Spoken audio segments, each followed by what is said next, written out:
Hi everyone, my name is Lauren Moldauer and I'm a product manager on the Burst team.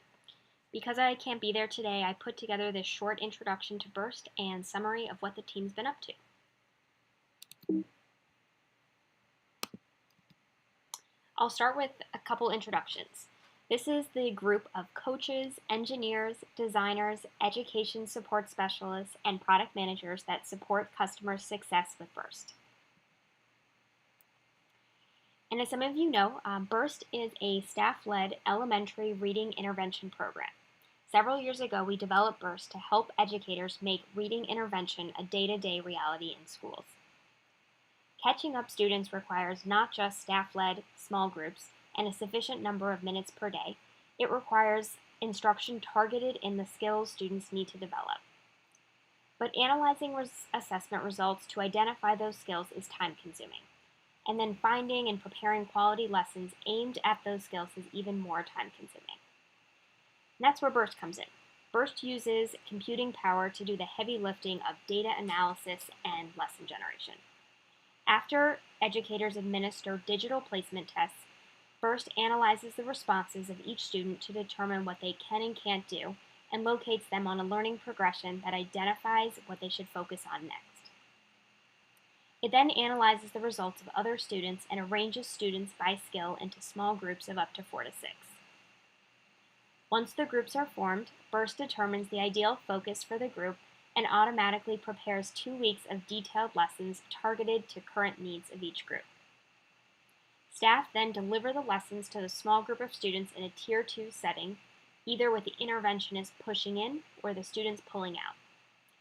And elementary students, during other times in the day or on nights and weekends, complete extra decoding practice.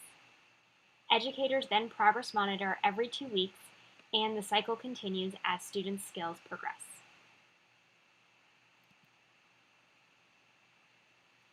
Over the past few months, we've been focused on making some changes to Burst that help kids develop reading skills more quickly. For example, to accelerate students' ability to identify letter sounds, we're adding a new game that gives kids daily practice with 4 previously learned sounds. In the activity, a teacher reteaches a sound and then asks students to identify and trace the letter that makes the sound on a whiteboard. She repeats these steps with 3 other sounds so students get review of several previously learned sounds daily. We're also updating Boost so it locks games that are too easy for students. This update ensures that kids spend their time playing games at their level instead of games that target skills they already have. We've also focused on making it easier for interventionists to deliver games accurately by clarifying some of the scripts. Truth or Tale is the name of a game that asks students to determine if a written sentence and a spoken sentence have the same meaning. When the sentences have the same meaning, students say truth. When the sentences have different meanings, students say tale. Only problem, though, is that some students struggled with the meaning of the word tale. So soon, interventionists will have a new script that asks them to explain the game differently. The game, now called Same or Different, will have kids responding to the teacher's questions with the words same or different. And we think that this update will result in kids having an easier time learning how to play the game.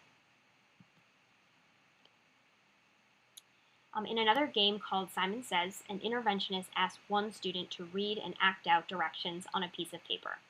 Then she shows the sentence to the rest of the group and asks if the student followed the directions correctly.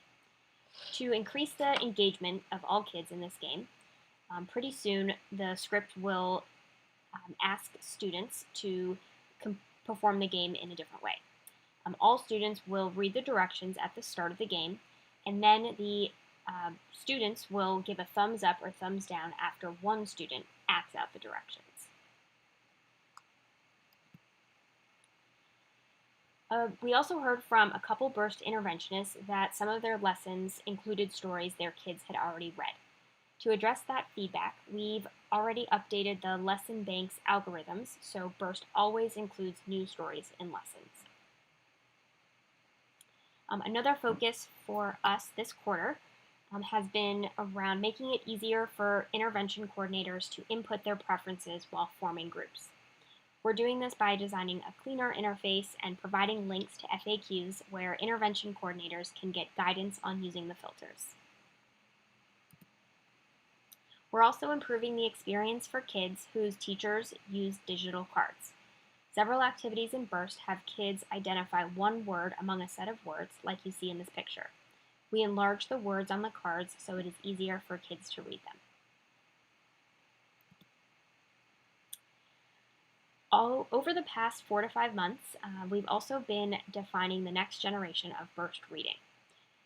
The team has delivered 25 amplified reading games to small groups at 3 schools, PS 399, International Charter School, and PS 32. Through our playtesting, we learned how we can develop a new version of amplified reading that has teachers helping students who are struggling with reading skills. More specifically, we learned what works and what doesn't work. For example, when a teacher is working with a small group in a classroom or other room with a lot of noise, she needs to connect her iPad to a Bluetooth speaker in order for the kids to hear words and phonemes. I'll play a short video now so you can see what it looks like when a teacher leads students through a game called Show Off.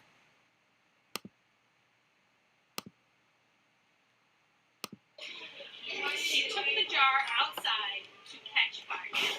Does that make sense as the first sentence? Yeah. Okay. Then what comes next? Nope. I'll call it.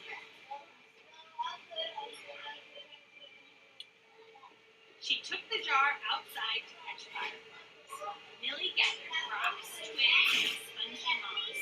She placed them together in a smooth glass jar. Does that seem like the right order to you? Okay, let's see. No, not the right order. Good try, though.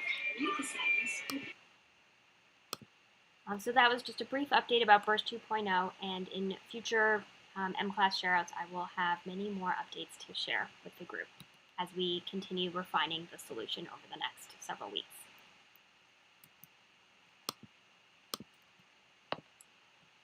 And just to wrap up, I'd love to just give a quick update about some of the areas that the Burst team is going to be focusing on soon. The first one is the Burst Assessment app. We want to increase the progress monitoring happening in Burst schools so that the Burst algorithm has up-to-date information about student skills when it's creating lessons for teachers. To do that, we're going to be adding labels to the progress monitoring measures and making it easier for educators to see when they need to administer a measure because Burst needs that information in order to generate the optimal lesson for a group of students. And finally, we are going to make a report for intervention coordinators that will help them monitor their school's implementation of Burst and track progress of the kids in the intervention. The report will do things like flag groups that are no longer homogeneous, as well as let intervention coordinators know when groups haven't had a new lesson created for them recently. And more to come on this report as well. But in the meantime, if you have any questions about the updates that I described today, feel free to shoot me a message in the Burst channel. Thanks so much.